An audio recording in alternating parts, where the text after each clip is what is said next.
பாம்பன் புதிய ரயில் பாலத்தை திறந்து வைப்பதற்காக பிரதமர் மோடி வருகை தரவுள்ள நிலையில் மண்டபம் ஹெலிபேட் தளத்தில் மோப்பநாய் உதவியுடன் பிரதமரின் சிறப்பு பாதுகாப்பு பிரிவு அதிகாரிகள் சோதனையை மேற்கொண்டுள்ளனர்.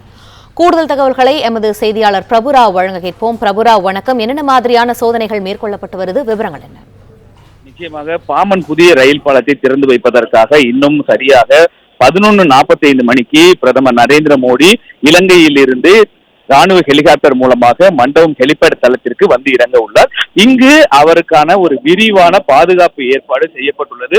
குறிப்பாக பிரதமர் வந்து இறங்கும் அந்த ஹெலிபேட் தளத்தில் தற்போது வெடிகுண்டு கண்டறியும் மற்றும் தடுப்பு பிரிவு அதிகாரிகள் மற்றும் மோப்பநாய் உதவியுடன் அந்த பகுதியை தொடர்ந்து சோதனை செய்து வருகின்றனர். அதே போல் பிரதமரின் சிறப்பு பாதுகாப்பு பிரிவு அதிகாரிகளும் அப்பகுதியில் செய்யப்பட்டுள்ள பாதுகாப்பு ஏற்பாடுகள் குறித்து ஆய்வு செய்து வருகின்றனர். அது மட்டுமில்லாமல் பிரதமர் பயணிக்கும் கார், அந்த பயணிக்கக்கூடிய வழித்தடம் உள்ளிட்டவற்றிலும் தொடர்ந்து இந்த மத்திய பாதுகாப்புத்துறை அதிகாரிகள் மட்டுமல்லாமல் தமிழக போலீசார் தொடர்ந்து அந்த பகுதியில் சோதனை மேற்கொண்டு வருகின்றனர். தற்போது இந்த பிரதமரின் வருகையை ஒட்டி மண்டபம் மற்றும் பாம்பன் பகுதி அனைத்துமே பாதுகாப்பு வட்டார அதிகாரிகளின் வலயத்துக்குள் கொண்டு வரப்பட்டு அந்நிய நபர், அதாவது பொதுமக்களை யாரும் அந்த இடத்திற்கு அனுமதிக்காமல் போக்குவரத்தையும் நிறுத்தியுள்ளனர்.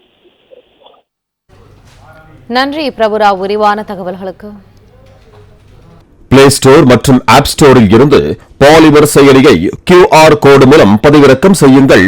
செய்திகளை உடனுக்குடன் பெறுங்கள்.